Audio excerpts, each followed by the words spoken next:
Well, it really is a very great pleasure to introduce our speaker today, Dr. Elizabeth Hayes from the Goddard Space Flight Center. She got her bachelor's in physics from Cornell, and her scientific career ever since has been devoted to searching for characterizing the most extreme particle accelerators in nature. She got her PhD in physics from the University of Maryland. Already on topic, her thesis was on a search for tera-electron volt emission from active galaxies using the Milagro Observatory.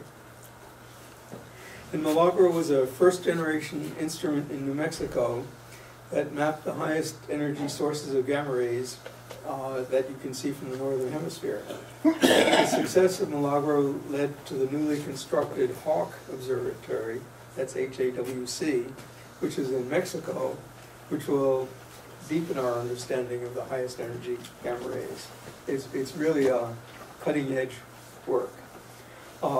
She was a postdoctoral research associate jointly at the Enrico Fermi Institute at the University of Chicago and at the Argonne National Laboratory. And at the Fermi Institute, she helped to initiate the operation of a different type of gamma ray observatory, a multi-telescope array called Veritas, which is currently one of the most sensitive ground-based gamma ray telescopes in the world. She was also the 65th Arthur H. Compton Lecturer at the Enrico Fermi Institute, a very nice honor. She then became a postdoc at the NASA Goddard Space Flight Center, where she now is. She's an astrophysicist there and is also the deputy project scientist for the Fermi Gamma Ray Space Telescope, which is doing really wonderful work.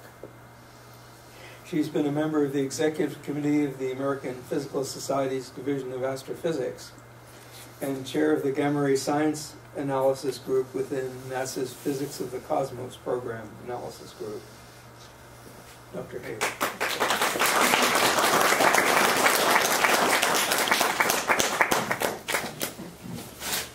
Well, clearly you did your homework. I don't remember writing all that down.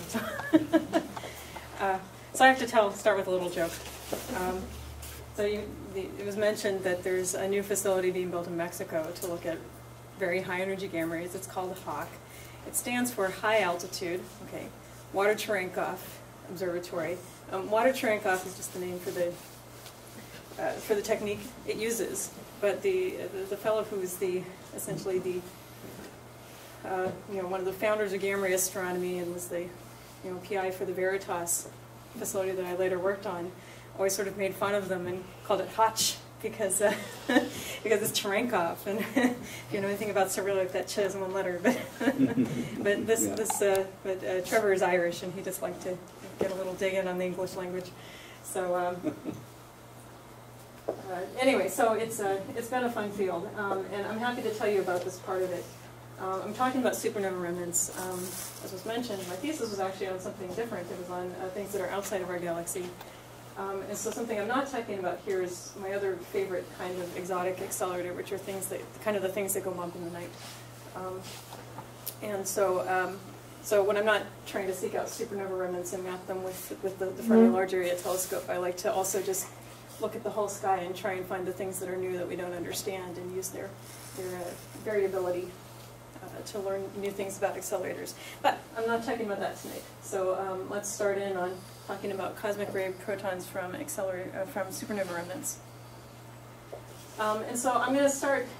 So when you work at NASA, they make you do things like take media training, and you work actually with some really incredibly talented science raters. And so one of the things I've learned from our science raters is you always put the news up front. And I started thinking about this, and it's true for science talks too. A lot of times, we take a more academic approach, but tell me the point, and then show me how you got there. And so this is the point of the talk today, and I think what you folks wanted to hear about. We had a really nice release about a year ago, almost, not quite exactly. I think it was around Valentine's Day last year. And the news was that the headline was NASA's Fermi proves supernova remnants produce cosmic rays. And the figures that I'm showing below you are highlight plots that are sort of boiling down the information to the basics here. And so essentially, here the Fermi measurements. And there's, I don't know if you can see here, but there are two hypotheses here that we're testing. And one is that it's not protons, and one is that it is. And our data lines up with the protons. And this is a big deal, and maybe the headline doesn't carry a lot of meaning for you. And so what I'm going to do in the talk is try and set up why was this so important? Why do we care if cosmic rays produce protons? And why does this plot mean that? And why are we making a big deal about it? Or why did we last year? Anyway, and I'm going to show some images that came out of that release, and there's some nice movies and actually a video story that our folks, our graphical and writing folks put up. And I don't know if you tend to make the talks available, but this link will take you to that if there's material that you want to go and find later. Did a writer come up with that title? Of course. We have well, that everything writer, is filtered through that several layers should be taught that nothing is ever proved in science. That word should be confirms. Well, this is where the scientists hesitate to use the word prove, and the media folks love it. Yeah, they love it. They love it. And there's a lot of argument too, and so I take that a bit jokingly too, because this is something that has been, if you followed the topic, it's been in the news a number of times for a number of really nice results over decades. And so one of the challenges is for me to show you why this is different from some of the previous work why it has stronger implications, and why we consider it more solid evidence. And so for the first segment, then I'm going to talk a little bit about the history of cosmic rays, what we know about them, and why, and then we'll get to why we're trying to use gamma rays to look for these things in the first place. So here I'm showing you a photo of the earliest cosmic ray astronomer. This is Victor Hess. I've titled this Victor Hess and his flight ops team in 1912. On Fermi I work over with our flight folks, and so I like to think of this as all the system engineers and folks in the background who are fussing at him for how to set it up. But he's in his balloon carriage here. And this was for a flight when he was going to go up and make the measurements that first led us to believe that we were seeing things from beyond the Earth, and that they would be quite interesting. So this is the idea behind what he was doing. A lot of folks show this picture when they talk about cosmic rays and talk about going up in the balloon and going higher in the atmosphere to get away from the Earth. They don't talk a lot about the measurement itself, and I got a little bit curious about it as I was thinking about this recently. Because of course, you know, the thing you had to tell you about charge and radiation in those days was an electroscope. Probably most of you used this in lab at some point. I'm pretty sure I saw one in high school. Yeah. And so, notice you have your glass case here. You have foil leaf here. It's connected here, and so you can charge these up and watch for them to discharge. Something that might occur to you if you've ever tried to make any kind of measurements related to electricity and magnetism is this isn't really a precision device. So when you say, oh, he went up in the balloon and there it was, cosmic rays, well actually he was making a really tough measurement, and he did this scientifically smart thing. Because he didn't use that, he used this. And it's in the Smithsonian Museum now, so folks who actually are involved with that program will have to point me. It's on the map actually if you go to the website, so I've got to go and look it up. I haven't been there in a while. But this is more like what he used, and you'll notice it's in this thing that looks like it's meant to go down on a submarine. And there's a reason for that. He actually worked with a commercial company who made these devices to develop one that could deal with different pressure situations that could go up in altitude. And so he improved the precision of the measurement. And that's really, I think, the going up in the balloon is sort of the impressive on the surface thing about what he did.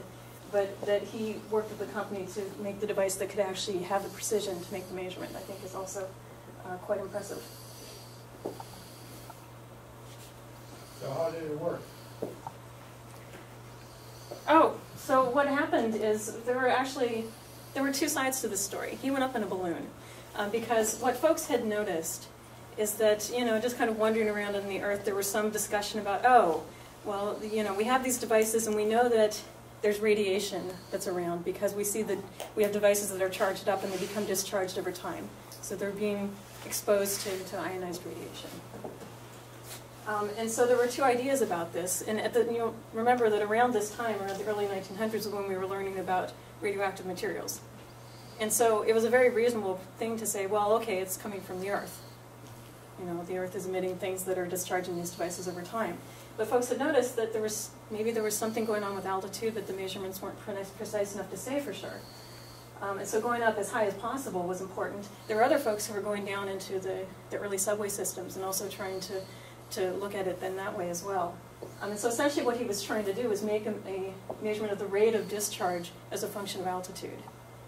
And so what happens is as you go higher up in altitude, what you find is that the strength of the radiation is increasing instead of decreasing. And that means the Earth is not the source of the radiation. So by going up in the balloon and having a device where he could make a measurement of that rate of discharge, then he proved that its radiation was cosmic and was not terrestrial. And that was the really important point. Is this measuring ionization inside of a chamber? Is that the principle there? Yeah, essentially you have a device that's charged up and you're watching for how quickly it discharges. And that's that. So essentially those leaves are, you have a positive and negative charge on them. And they're, it's still it's electrostatic device as opposed to... And you'll see, there's an eyepiece so that you can look in. And so this was a very crude measurement, right? Because he was essentially doing it by eye and having to time with a watch, I'm sure. I was looking for more details of exactly how he made the measurement. It's not written up well, so folks who maybe know more about that, I'm happy to learn more. And so we measure cosmic rays in a lot of ways. And I'm showing you here, you can go up in the sky in balloons, and I'm sorry that image got covered. You can put things on the space station because we've established that they're coming from beyond the Earth, so you want to get away from the Earth, right? And then on top here I've got this photo though that is of these things that are sitting on the ground, of these tanks, and there's sort of an artist's impression going on of these white beams. And this is actually showing you, well, what happens when you have a cosmic ray with a lot of energy? That energy has to go somewhere. And in the atmosphere, it goes into lots of secondary radiation and particles. And so for the measurements of cosmic rays, you both can go up in balloons like Victor Hess did, or you can go into space, or you can actually sit on the ground to find the highest energy ones and wait for their byproducts to come to you. So there are a lot of ways that we do this. And these guys, and so I'm not going to talk more about this, but another interesting subject to follow up on if you like cosmic rays is how you measure them from the ground and what we're learning there, because I'm going to tell you about the lower energy galactic ones. This is a whole different ballpark of where the highest energy cosmic rays come from. Okay, so what are the cosmic rays? Well, they were called rays initially. At least this was a concept that people had and threw around and applied to a lot of things. But they're not rays, right? These are particles. These are electrons, they're positrons, they're protons and other ions. And so connecting them to radiation is a little bit of a misnomer, perhaps. They're highly, highly, highly relativistic. Lorentz factors of well above 1. I can figure out how to put enough greater than signs there. And so, when you say that, these things have a lot of energy, they're essentially all traveling close to the speed of light at various, minor degrees.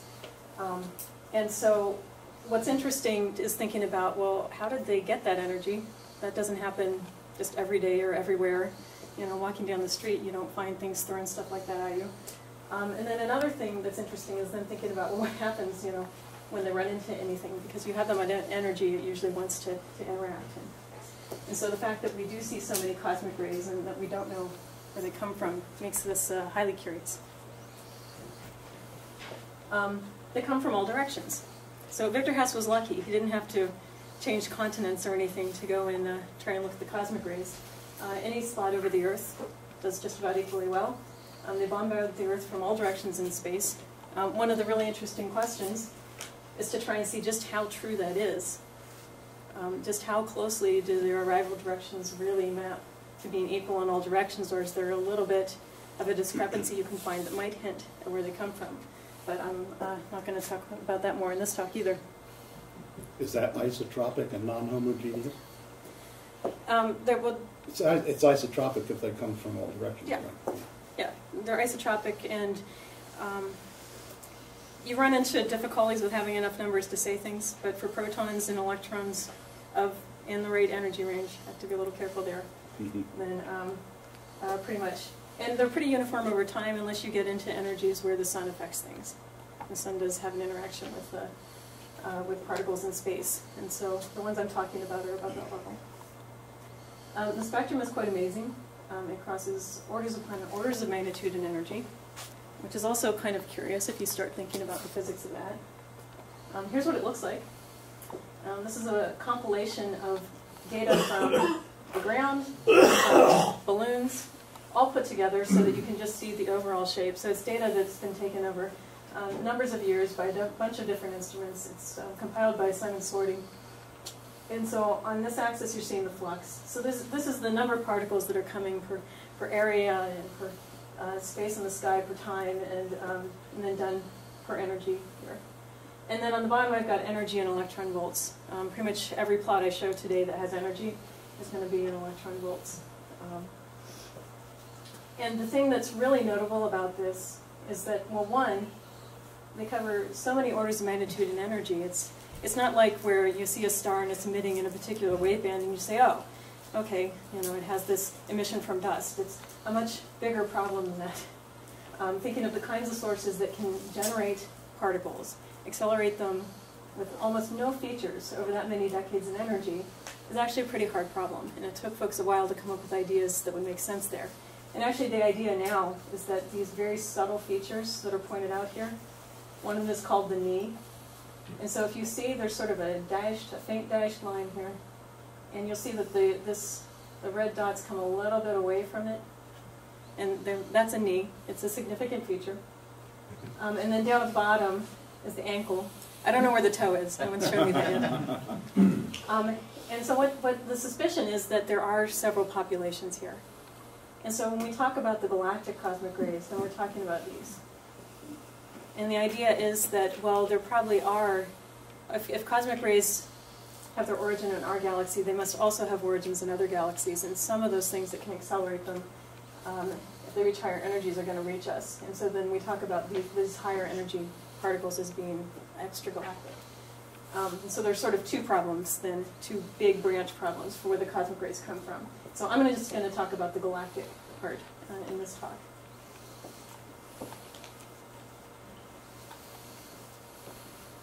The other thing to know about them is that they're not all protons. They're dominated by protons. It's something like 90% of them.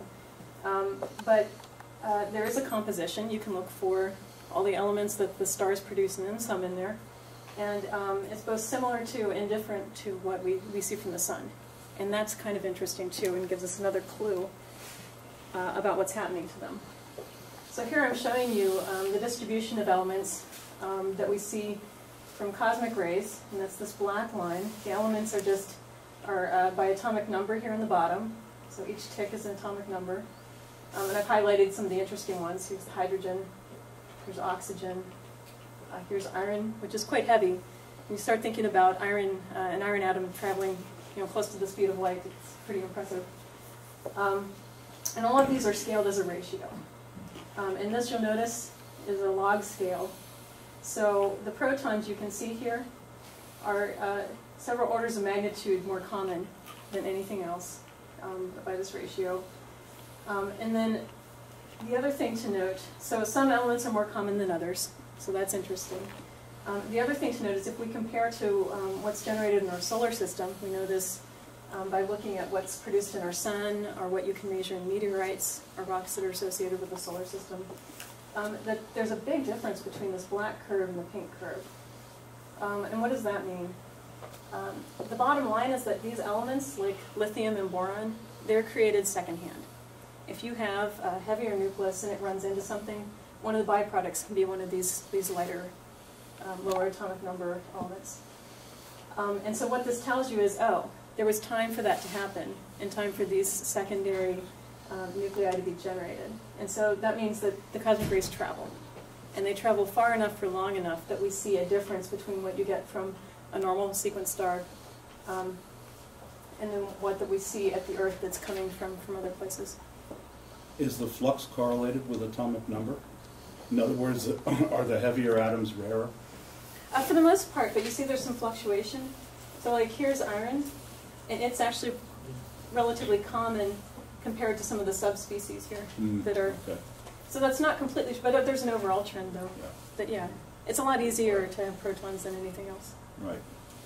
And it's far more likely for these heavier things to also break up. You'll see that the iron, you produce a lot of it, but it's also one of those things that's getting supplemented. The elements that are slightly lower atomic numbers are coming from iron colliding with things. Okay, so we know a lot about these, but we still have some fairly big questions. I thought I would start with the Hollywood version. I hope you will humor me on this. And I also don't know if you're familiar with Frank Capra. Yes, that Frank Capra of It's a Wonderful Life. Well, he also did some nice educational features that aired on TV. One's about the sun. This one was about cosmic rays. They got their own whole film. So this is how important they were in the 50s. And this is just a short segment that I've taken out of it. Bell Labs did it. They produced it, yeah. Those were the days. And we'll see. It may be a little hard to hear. Galactic clouds float and swirl through the Milky Way in all directions. Sometimes they look black. That's the stars behind it. These swirling clouds apparently create gigantic magnetic fields. The late Enrico Fermi, one of the great pioneers of modern science. The Fermi suggested that within our Milky Way, gargantuan badminton games go on, in which the players are these huge magnetic fields, and the birds are tiny naked atoms which have been shot into space from erupting stars. The atoms are naked because the star heat is so intense that atoms can't hang on to their satellite electrons as they do at normal temperatures. When such an atom is exploded into space from a star, it will eventually collide with a magnetic field and bounce off. It will bounce off with more speed if the field is moving toward it. Years later, it runs into another gigantic field and is sent shooting off in another direction. Hear the Wagner in the background? I will forever associate the Flight of the Valkyries with the atoms. Remember, their number is countless, are ticked up to almost the speed of light, and sent hurtling through our Milky Way in all directions. So, it's wonderful, right? Because there are a couple things it gets right and a couple things that are funny. But one thing I learned about this is that ions wear top hats. But the thing they do have right is that, all right, you get nuclei from stars, and we know about nucleosynthesis. And there are lots of magnetic fields in space. And when you have charged particles and you have magnetic fields, you can do some cool stuff. And so they showed Enrico Fermi, and so I like to throw that in because I'm also working on the Fermi telescope, and he's the namesake for that. And he had a really great idea that, if you think about it, you can use these magnetic fields to kind of, keep batting this thing back and forth until it gains some energy. And it's a good idea. It's not exactly how it works, and I'll talk about that later. But it highlights, though, there's still some key questions, and even in animation, these aren't answered. Just where are these accelerated? It showed you a star, it showed you gigantic magnetic fields. That idea actually doesn't quite work, so it's not just out in the galaxy. You need something actually a little bit more specific than that. And we'd really like to know where that is. And we'd like to know exactly how that process works. The idea shown in that film also isn't quite right, and not just about the badminton. You need magnetic fields, and you can kind of think about them as a mirror, but there's a lot more that had to be worked out since the 1950s to actually make that work. And then there's this other question. I showed you that there's a difference between what's in the cosmic rays and what's in our sun. And that's a clue that there's a lot happening between where they start and then when they get to the Earth. And we'd really like to understand that because it's telling us, it's like we have these messengers that are traveling through the galaxy and they're carrying information about what they've been through. And that also is quite interesting for understanding our galaxy and perhaps its formation. We talk about supernova remnants and have been for decades as our favorite source for the cosmic rays. And so that's one of the reasons that folks maybe raised an eyebrow at the news title I showed you earlier, because the idea is not new. It's not surprising. It's been there for a long time for good reason. They have a lot of energy. if you do the calculation for the energy that's in cosmic rays that are striking the Earth, then the energy that they have, about 10 to the 51 ergs, released in the blast, that's the kinetic energy, that's about what you need for something that's going on, 2 or 3 times in a century, to have this. But the problem is we don't see a change in these high energy cosmic rays over time. And so that means that there's something that keeps injecting energy in. And so it turns out that this rate with this energy works out to about the right number. So that's intriguing. Very few things can reach this number. If you think about other explosive phenomenon in our galaxy, like novae, those are a few orders of magnitude less energy. And so they don't really, even though being more frequent in occurrence, you really can't quite match just the amount of energy that's in the cosmic rays and figure out how to do that. The other thing that's nice about supernova remnants, well, they're in places, they're a dead star, right? The star is collapsed. This makes the supernova.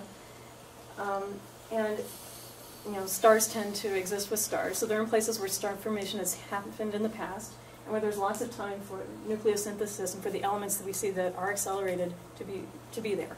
So in other words, these are already objects that we connect with nucleosynthesis. And the other thing I'm going to talk about in a little more detail, because I'm just throwing up the catchphrase here, is that supernova remnants are a great place to find shock waves. And this is the missing element in that animation that I showed you earlier. You don't just need huge magnetic fields in the galaxy. You need shock waves, it turns out. And supernova remnants actually are a great place to find those. But are the protons coming from the remnants, or are they coming from the supernova explosions themselves? The remnants are what are left over. Mm-hmm. Are they continuing to produce cosmic rays after the explosion has occurred long ago? Right. They are. Yeah, and actually, you can't get it out of the initial explosion. Oh. I mean, there's a lot released, but a lot of the energy goes into that shock wave, and then that moderates the release of the energy over time. Okay. And it's that you're harnessing to, and so that's the other powerful thing about this. It's not just a, it's not just a few month injection while the main blast is going off. It's over hundreds, thousands of years. Yeah. You can have these shock waves existing and participating in the mechanism, at least under the hypothesis. And then here's sort of the hard part, because we've established that these are charged particles. So why don't you just look at them and say, well, then, that's where they come from, right? Well, I said they came from all directions. This is because they're charged, and there are magnetic fields in our galaxy, and so these things don't travel in anything like a straight line. It takes them, millions of years to reach Earth. And so at these energies, they don't point back to their origin. And so you just can't look at the cosmic rays that are at Earth and understand directly where they came from. And so a lot of the ideas we have about them are inferred. Okay, and so this is where we switch to talking about the gamma rays. And why I've spent a lot of time, as I've worked in gamma rays, trying to connect them to cosmic rays. So just to give you an idea of what I mean by gamma rays, it's actually a pretty massive part of the electromagnetic spectrum, even though it's not the one that we're most familiar with. Well, our eyes don't operate there, so I guess we can be forgiven. But actually it covers a huge range in energy. If you're talking in frequency, from somewhere around 10 to the 18-19 hertz up to as high as you can go and still manage to get them to travel any distance without interacting. So there's no hard upper limit on that. And if you think about this in electron volts instead, then that's talking about, so KeV, if you're familiar with X-ray astronomy at all, it kind of sits down here in the KeV band. Once you're talking about gamma rays, you're talking about MeV, mega electron volts, giga electron volts, tera electron volts, and up. However, we don't see gamma rays at these high of energies. And one reason is that they don't go too far before they'll interact with something. So mainly we talk about the low and medium energy, which I'm not going to say much about today. The high energy, which is the section of the spectrum that the Fermi telescope looks at. And then the very high energy, which ground-based telescopes look at, using both dish arrays and these funny tank particle detector arrays. So how do you make gamma rays? Well, you can make them from protons. And so this is why there's this strong connection between the cosmic rays and gamma rays. If you have protons, they're going to make gamma rays. There's a question of just how many. But they do this because when protons interact with other matter, one of the things they like to make are pions.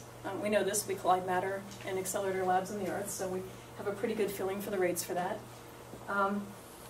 So it turns out once you make those pions, and they're actually neutral pions, they like to decay into 2 photons. And those 2 photons are in the gamma ray band. So there you go. If you have a proton, it runs into some matter, interacts, neutral pion, it will decay into 2 gamma rays. So there you go. A fairly direct connection between having protons with some surrounding matter, which is also nice when you're thinking about supernova remnants, and actually seeing a gamma ray signal. So it has to be there. The question is, just how strong. However, there are lots of ways to make gamma rays, it turns out. Even though they aren't the first way that we've done astronomy, they're incredibly prevalent a lot of places, because one of the other things that there is a lot of everywhere in the solar system and the galaxy is electrons. And electrons like to scatter photons. And they, if you match up the right electron with the right photon, you get a gamma ray. So in other words, you have some energized electron coming along, it can interact with a lower energy photon, then add some energy to that photon and kick it up into the gamma ray band. So almost any place that you see energetic electrons, you will also see gamma rays. But that's not it. Electrons can make gamma rays in other ways. They also like to, when they get around matter and in the field of the nucleus, they can bend a little bit, and that's a deceleration, and so there's a change in energy, and that manifests itself as a photon. So there's this nice German word, Bremsstrahlung, which is roughly like saying breaking radiation. And so electrons not only will scatter lower energy photons up into the gamma ray band, they also, when they decelerate in the field of a nucleus, will emit a gamma ray as well. So when you see gamma rays, well, you could have electrons or protons, and it could be because there are electrons in a radiation field, or it could be because there are protons in a matter field, or it could be because there are electrons in a matter field. So there are a lot of things to work out even when you see the gamma rays. Now, the more interesting thing for me is how do you unmake a gamma ray, because that's how you detect it. Gamma rays, you don't focus them. If you try to, they just interact with the matter in your instrument, and well, that doesn't work so well. So you can't play the tricks you play even with X-rays, having some fairly complex lenses. And so the way that you can see them is that for the same reason that electrons like to interact with photons, photons also like to interact and make electrons. It's part of the same physics. And so gamma rays in the presence of a field then can convert to an electron and a positron. So not only do electrons make gamma rays, but gamma rays make electrons. And this is important because electrons are something we know how to look at least if you talk to particle physicists who build detectors who look at all kinds of this kind of interaction all the time. So this is a very well-known interaction, and it actually is the way that we do gamma ray science. And it's kind of nice because this is really equals mc squared in action. And so that's how you get to the Fermi Large Area Telescope. It's a particle detector. We don't see the gamma rays, but we see that they've been there. And we do this by having a reasonably complex layer of sensitive simulator and foil. And the foil is the matter that the gamma ray runs into and decides to kick out an electron and a positron. There's sort of lines drawn here to indicate that process. And as that electron and positron move through our silicon, we see a signal that we can read out that tells us where they passed. And that's great because when you know where the electron and positron tracks are, you know the direction of the gamma ray, and then you're doing astronomy. Oh, except you don't know the energy. And so this box down at the bottom is our calorimeter, and what it tries to do is stop that electron and positron in crystals. You can measure the signal, the light output that they emit, and then that gives you an energy measurement. So you get an energy, you get a direction for the gamma ray. Oh, but this is a particle detector, and it doesn't really care what the charged particle is. So, an electron could be from a gamma ray, or it could just run into the spacecraft. Or a proton could go through our spacecraft. There are lots of them out there. In fact, for every gamma ray we see, there are probably something like 10,000 protons that hit us. So how do you know the difference? And that's what this outside shell is. It's just plastic scintillator, but it lights up when charged particles go through. So this tells us if there's a charged particle that entered the instrument from the outside. And that's quite important because it allows us to get rid of the background and focus on the gamma rays. The other significant thing about this, it doesn't look like a telescope, right? It looks like a big box, which is kind of weird, but it's actually great because it means that anything that comes into your box from any direction, from whatever direction something can get into your box, that's where you can look. And so, because we want things that come down into our calorimeter, we see about 2.5 steradians of sky, and 2 steradians is about what your eye sees. So if you ever want to see the LAT view of the sky, go out and look up and kind of slew your head around. And that's kind of like if the LAT saw, well, if the LAT had eyes instead of being a particle detector. And so we see a large amount of the sky at any instant. And as we go around the Earth, this is a spacecraft up in low Earth orbit, we sweep out the entire sky. And so this is actually pretty cool. There aren't very many telescopes where you see the entire sky in 3 hours, but we do. And this is what it looks like. This is the gamma ray sky Fermi launched about 5.5 years ago. We've been taking science data for most of that time. And this is the map from the Large Area Telescope, one of 2 instruments on the spacecraft. It's the accumulated data for 4 years. And we put an energy restriction here. So just to, I'm showing you some sort of, we collect lower energy photons, but we don't localize them quite as well. So if by making this map above 1 GeV, it sharpens up the picture a little for you. And what you see is there's a lot of red and yellow. And those are the areas where the most gamma rays are coming from. There are galaxies. There's the galactic plane. There are bright spots in here. These are pulsars. And some of them are supernova remnants. There's one over here. There's some in here. I'll show you and give you a better idea of that later. And then there's sort of a faint blue color over the whole map. We see gamma rays from over most of the sky. And when you think about the fact that, well, cosmic rays are coming at us from all directions, that's kind of saying the same thing. But we're releasing a map this spring that'll have more than 3,000 sources of gamma rays in this energy range, which is the previous spacecraft that up had something like 270. So Fermi has definitely opened up the gamma ray sky for us. All right, well now to get back to the supernova remnants. Excuse me. Mm-hmm. What's the response time on a calorimeter that measures the actual part? Oh, Because it seems like it would be a very slow way of making that measurement. it's actually really fast. Really? Yes. And it has to be because when you have thousands of particles striking your instrument, per tens of seconds, then you have to be able to really read out really quickly. Yeah. And so reading out that calorimeter is on the order of microseconds. Really? Yep. And you have to watch a little bit. Occasionally you get overlap. You sort of take a readout and maybe have 2 things in the same bin, both a background proton with a gamma ray. Yeah, the readout actually is really fast. And it's one of the most important things for all the gamma ray telescopes because the backgrounds are enormous. And so you can't waste any time with your readout. You know, especially if you're going around in 3 hours, it's a lot of current. Yeah.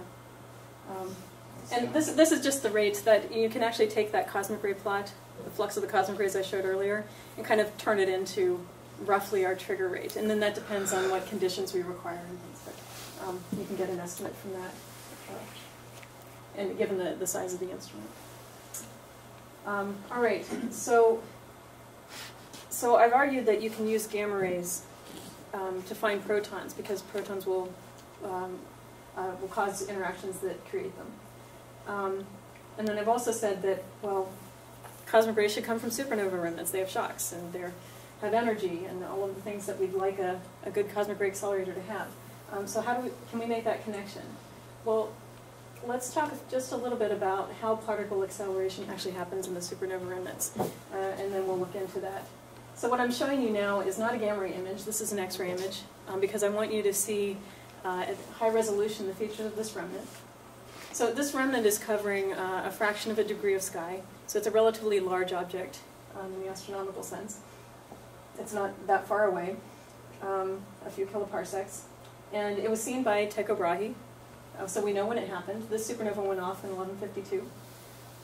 And so that has been long enough that the explosion, so the supernova explosion is long gone. What we see are the remnants of that explosion. And there are three colors going on here. There's sort of a red and a green color that you see in the middle. It looks cloudy. And so this is an X-ray. So that's where the shock wave has heated up the gas. And then you see this sort of blue, and on this it looks just tinged red a little bit, this kind of purpley, blue-looking rim. And that's the shock. And so you'll notice it actually looks fairly narrow compared to the size of the remnant. And that's good.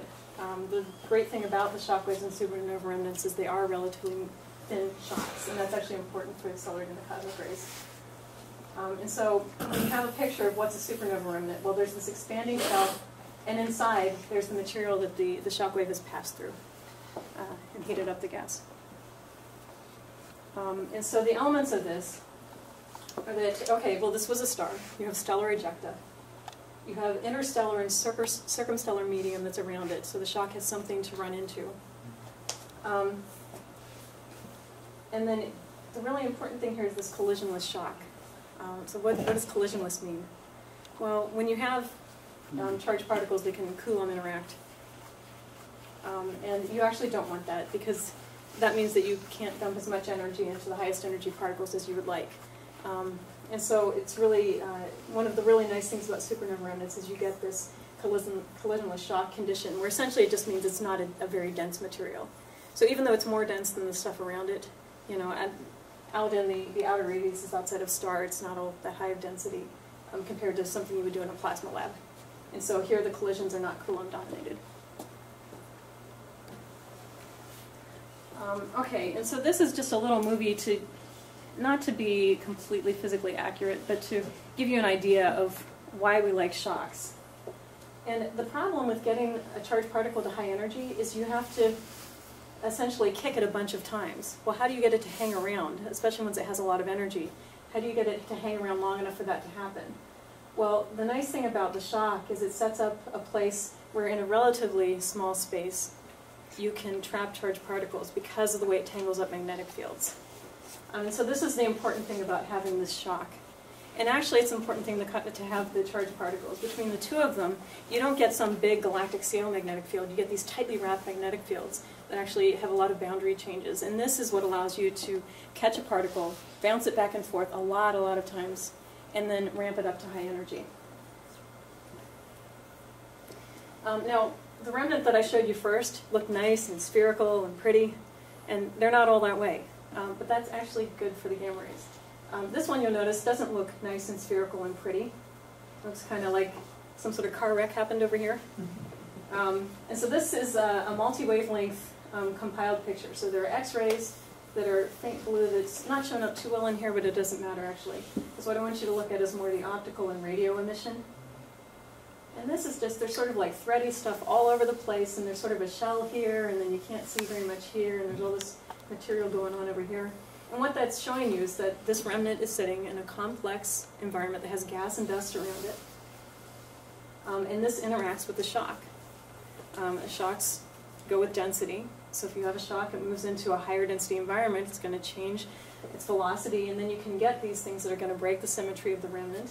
But also, more importantly, they're going to expose that shock to more material so that if you have accelerated particles, they can crash into that and generate the gamma ray emission. So not only do you have to accelerate the particles somehow, but you want to see them.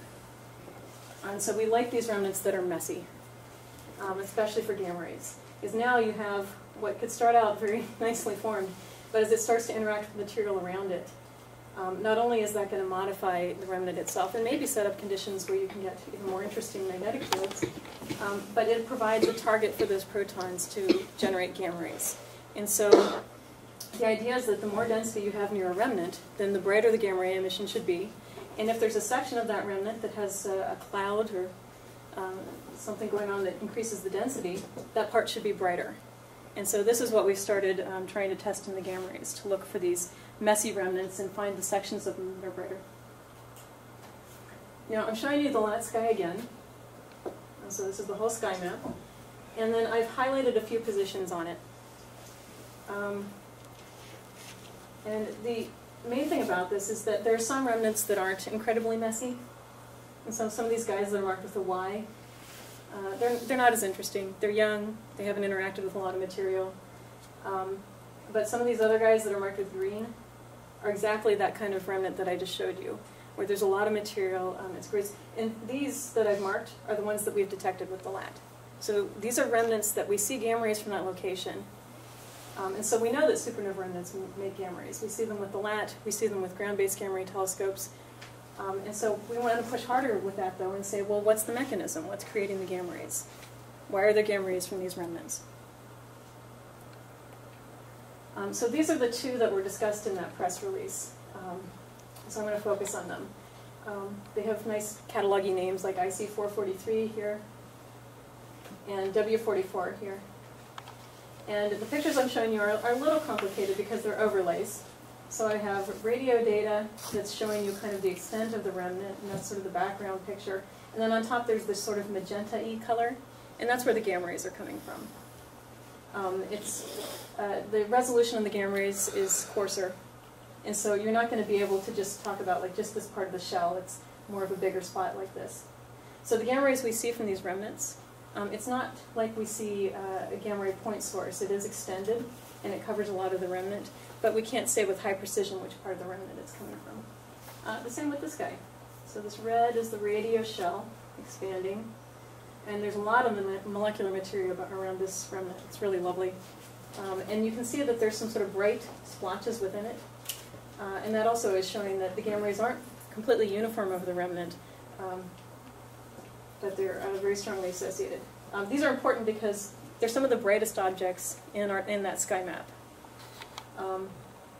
And so they're great places because we have lots of gamma rays to work with to try and say something about their characteristics. The W stands for our friend Goddard Westerhout, who died not too long ago. Great, thanks for that.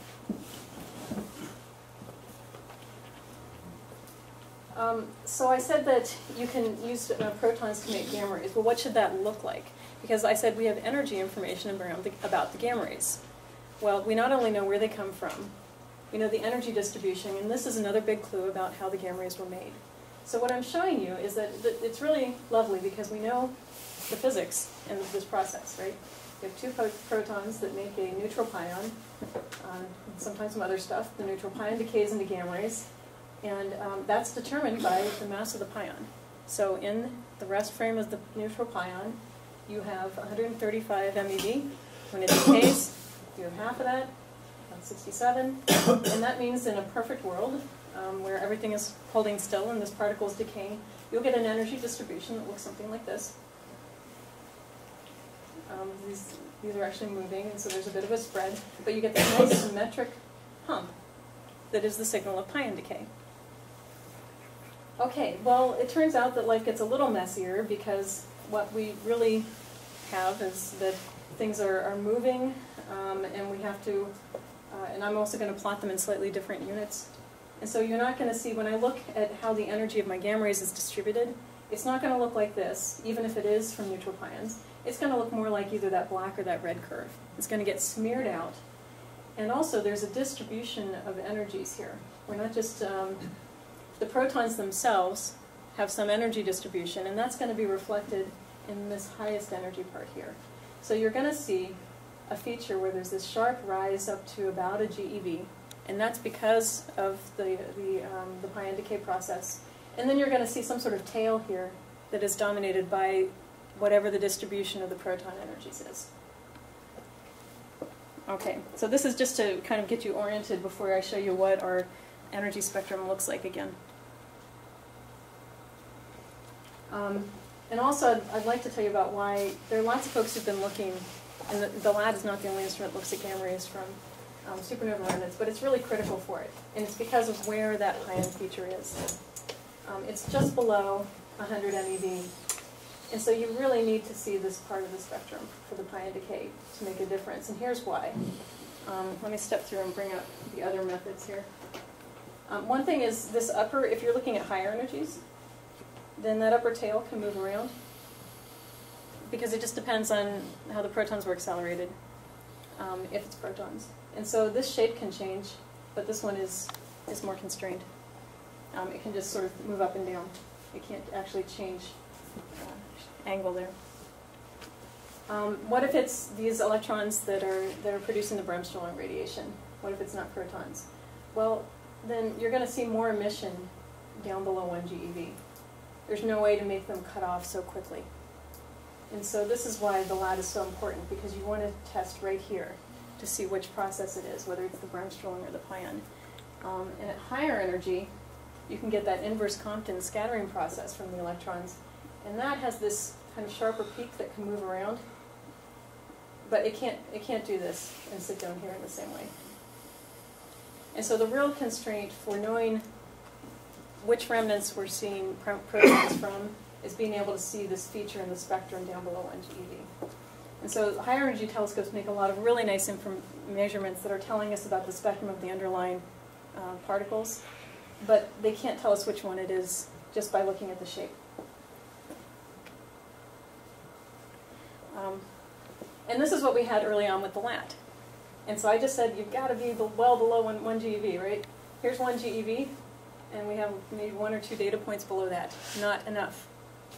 Because you'll see that if I put on a model for the neutral pion decay through these points, I don't have any points that really constrain the shape out here, where I really need to see that falling off. And so that, if I changed parameters for my models, I could take this dashed line and move it up and still fit those points. So I don't really know. And so this is what we knew a couple years in. And this is looking, again, at the W44 remnant. And there's the sky map, too. And so let's go back, because then things changed, right? Because we had this press release. We said, well, we prove it. And prove is a strong word. But let's go then and talk about, here we have sort of the nice, glossy, PR data points. But let's look at those with more detail. You'll notice, there are no error bars, there are no, but they do go lower, and there's no energy scale. So, okay, let's get beyond that. Perfect observations. I know, it all looks nice once you give it to the graphical artists, right? So here's the messier version. And actually, let me go ahead and flip through, because we want to look at this with a little more detail. And so I'm going to go and talk about, these are the plots that were actually in the Science publication. Okay, so again, there's one for the IC443 jellyfish remnant. There's one for W44. Now you'll see there are points here. Oh, they have error bars. Not only do they have statistical error bars, they have this color band, and those are the systematic errors. So we really worried about this. If you're going to say prove, you have to do a little work, right? And so we said, well, okay, what are all the things we can do to move those points around, depending on things we may know or not about as well about our instrument, to change the shape of that curve. And so we played that game. And then what you'll see is that that top dashed line is the best we could do with modeling electrons. Now, that it has assumptions. You have to know things about what the density of material is, and there are some constraints on that. And you know something, because I'm showing the gamma ray data here, but we see these remnants in radio, we see them in X-ray. So you do have some lower energy information about what's going on. And when you fold that into the whole picture, then you can't just put lines anywhere. You can't just use any parameters for things like the density. If you don't see like X-ray line emission, well then that limits how much density you have, so you can only bump it up so high, things like that. And so we do all of this. We push our models as much as we can. We even played around a little bit with saying, oh, what if it's not just a simple particle energy distribution? What if we put a kink in it? We did some things like that. And you have to work pretty hard and make some pretty bizarre assumptions to make that electron line go through our data points. So the reason that these points go so much lower in energy than that first plot I showed you is not only that we accumulated more data in that time, it's also that we've improved our analysis to get to that lower energy. When you have a telescope, there's sort of the place it does really well, and then there are the ends. And if you want to push to the ends, then you have to work harder. And so once we launched, we were able to do a lot of work to say, all right, those lower energy, to make these lower energy points, we have to understand our instrument even better than we do up here. We also, gamma rays come from all over the sky, So when I say, oh, these are the data points for IC443, well, how do I know there isn't some other stuff that's creeping in, that's contaminating it? You have to worry about that, so we worry about our model of the sky. And so we have to model the other nearby emission and get that right. So that's another test we had to do. And so both of these things together, both updates to our analysis and then doubling the data size, allowed us to go lower in energy, shrink the error bars, and say that, you know, this is really what you'd have to see if it's an electron source, and we just can't do it with our data. So the data is refuting that. Okay, and then with W44 it's even clearer, so looking at this one. It's just really hard to make the electron model work. So this is why we say that we've proven it, is that really, you know, we've thrown out any of the other convincing models for what the emission can be. And you can see this is just focusing on that low energy part, so you can really see that there is separation, but we had to go. You know, these data points don't help, these ones do. And this is also showing you just how much modeling we have to do to get it right. All of these points here mark sources that we have to model the emission for. Okay, well, that's great. Okay, there are protons from 2 remnants in the sky. That's the end of the questions about cosmic rays, right? Yeah, we're not done. Not quite. Not quite. And so that's what's really lovely. This question has been out there for so long. You know, can you prove? You know, we think that supernova remnants should have accelerate protons. Can you prove it? And now we can that some of them do. So that's wonderful because we can sort of set that aside and say yes. You know, this model for proton acceleration works. We know that there are protons in several remnants that are reaching GeV energies. But now we can ask the more interesting questions. And so an interesting question is, well, I showed you that there are other remnants that the LAT sees. What about those remnants? Do they all fit the proton model, or are some of them different? And some of them, it turns out the young remnants don't look like those. And that's kind of interesting. There are lots of remnants that the LAT doesn't see. There are hundreds of remnants in their galaxy. And so what does this mean for the rest of those remnants? For the ones that we're seeing in the LAT, what can we extrapolate to the rest of them? Because if we want to explain all of the cosmic rays, well, 2 remnants isn't going to do it. We need to figure out if this model then, and what we measure for them, if we apply that to the rest of the population, if that's reasonable for explaining the cosmic rays, or do we need something else? So we haven't proven that you can explain all of the cosmic rays with supernova remnants. We haven't said anything at this point about how the cosmic rays get out. It's all fine and good that the supernova remnants accelerate the protons and that we see some gamma rays from them, from the remnants, but the cosmic rays that we measure are at the Earth. So what happens? How do the cosmic rays escape from the remnant now that they've been trapped there and brought to high energy in detail? And then what happens is they travel through the galaxy. Again, there are places where we have ideas, but we don't know all the details to that story either. And then the really intriguing question that LAT can't even touch is how high in energy do the supernova remnants accelerate protons? You need instruments that are looking at the very high energy gamma rays to do that. So the band that I sort of poo-pooed for saying, well, you can't look for the pion emission there because it's the wrong energy range, that's exactly where you need to go to figure out these remnants that are dominated by protons. Well, just how high in energy do they go? And does that cause problems for our ideas about how the acceleration works? And that's really interesting, because we have a good model for the process, but if something changes in terms of just how high in energy it's going, that will really cause some issues and we'll have to understand better. And so here I'm showing you again the spectrum for both remnants overlaid, and you'll see that they don't look exactly the same. That's interesting. Down at low energy, you can kind of imagine moving those curves up and down, and it's pretty similar. Now here, these solid lines, if you take and say, okay, what are the energy of protons? So here are the gamma rays, the points. But what if I instead say, well, what are the energy of protons that would make those gamma rays? And that's what the solid lines are. And so you see that those look very similar here, and then they change. These have different breaks at different energies, and then this upper line here has a different slope. And so that means that something different is happening up there. One of those different things could be how the particles are escaping the remnant. And that's something we'd really like to understand, because that's a fairly important part of the whole picture. And so we see some of this break in the LAT band. But these points up here, these are from the ground-based instruments. So it's really now their job to go and really figure out what the highest energy particles look like from the remnants. And again, we have ideas that, okay, well, cosmic rays have to get out somehow, but how fast? You know, what are the numbers that tell us about how they leave the remnant and what it depends on? And what are the interactions like with this material? There's lots of arguments about just what's going on with the clouds and what happens when a shock runs into a cloud. And so we have lots more ideas that we would like to test as we acquire more data on these. So in summary, there's been a really long history with cosmic rays of addressing some really big questions about our galaxy and our universe. And it's provoked some really groundbreaking measurements and some truly amazing instruments. A lot of gamma rays were built around going after this problem. And so we owe it a lot in some sense because it's brought all the other science along with it. And we now have concrete progress, which is amazing. Because you can debate things and debate theories forever, but you need data to test it.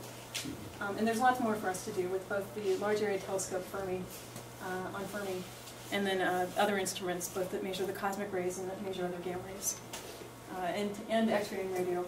So it's all in play. Thanks a lot.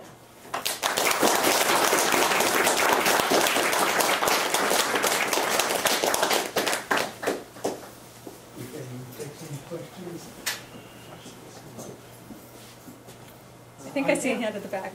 Are gamma ray bursters the same as cosmic ray bursters, and how do they connect with what you've been speaking? Well, gamma ray bursts are sort of an extreme case of a supernova explosion. So the connection is loose, but it's there. There are a few supernova remnants. Well, I can think of one remnant in our galaxy that folks have argued, could that be the remnant of a gamma ray burst? So it's not ridiculous to think about, but for the most part, what happens in a typical supernova explosion is not as extreme as the gamma ray burst. For gamma ray burst, as I showed you, you've got this kind of expanding shock. And the really key thing for gamma ray burst is early on you have to have this jet that blows out. And so that's something you don't need for for what I'm saying about the supernova remnants and for the cosmic ray acceleration. However, if you're talking about where do the highest energy cosmic rays come from that I didn't talk about in this talk, gamma ray bursts are definitely one of the favorites in that race. Yep. The images you showed seem to have quite a bit of resolution. I don't think the Fermi has that resolution. No. Are those overlaid optical images or whatever? Right. No. And so you overlay infrared, shows you nice things about dust and remnants. Right. The X-ray shows you nice things about the electron population. Radio shows you the extent of the remnant. And then we use this to then, one question you can ask is, we have the resolution of the gamma rays to say, okay, which kind of quadrant of the remnant are the gamma rays coming from? Are they inside the radio radius or outside? And so we can do that with the gamma ray resolution, but we can't make those pictures. No, not yet. Difference between a type 1 and a type 2 remnant, if you can tell the difference? Yeah, I didn't talk at all about types. I'm sure you're used to hearing supernova talks where there's a lot of emphasis on the type, and I kind of glossed over that entirely. Because from a gamma ray standpoint, we would love to find a difference, and there are occasionally folks who explore that idea a little bit, but we don't have anything that points to it yet. Right now, essentially, a shock wave's a shock wave, and they both generate them. However, people do look because the interesting thing to think about is that the environments for those two cases can be different. Because if you have a core collapse supernova, then that's in someplace with a lot of star formation.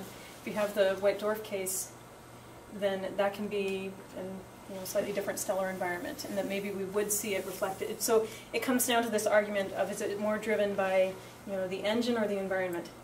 And so there, maybe we could see a difference, and that would be really interesting, but we haven't yet. Chemical compositions are quite different in the two cases. Right. So. And it doesn't seem to show up in the gamma ray data at that level. I have a couple of questions. I take it supernova 1987A is too young. Yes, I've looked for it. Yeah. Are there any old supernova remnants in the large and small metal clouds? Yep.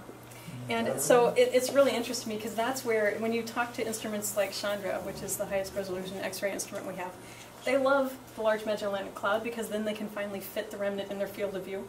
But for us, it's harder to resolve, and we see both the Large Magellanic and Small Magellanic Clouds with Fermi and gamma rays. But that's because they're galaxies, and they have a cosmic ray population. And so it's a little hard for us to see a remnant over that background. So it's interesting to think about. It's at the point where we can't really separate well enough right now to be able to distinguish them. But it's interesting to at least think about. And we have a hot spot in the Large Magellanic Cloud, but that's kind of associated with the star-forming region, and so we can't say that it's a remnant, and we don't actually make that argument.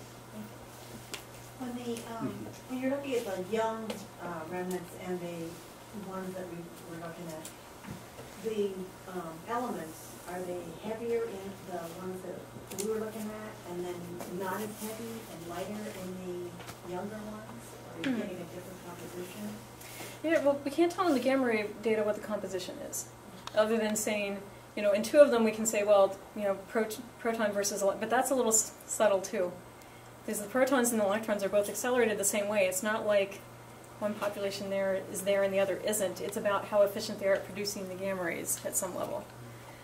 The trend that we see, though, and this isn't about the elements themselves, but we do see a trend that in younger remnants, that the electrons tend to be better at producing gamma rays, and it takes longer to get a population of protons that then start dominating the gamma ray emission.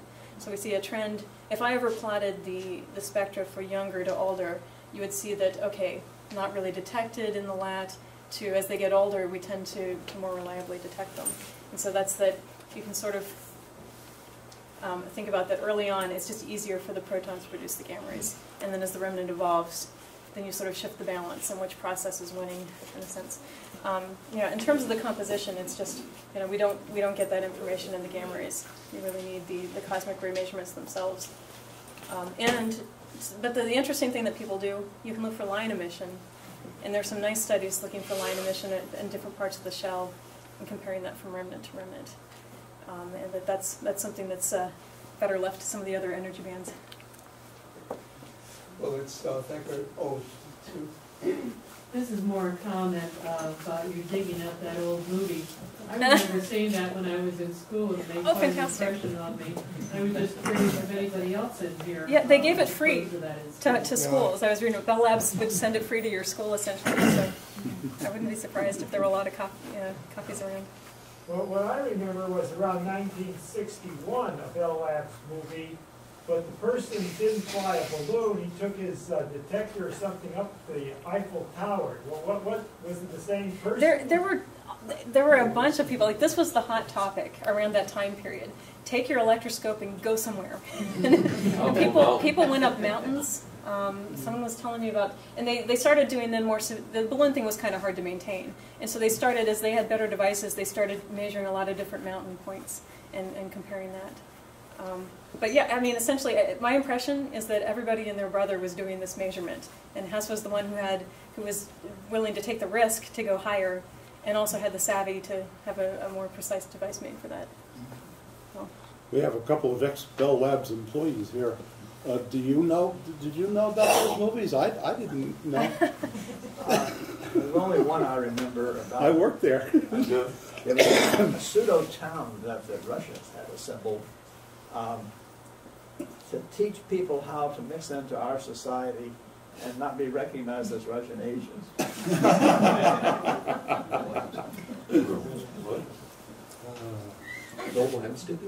Well, let's thank our speaker again. Oh, thanks very much.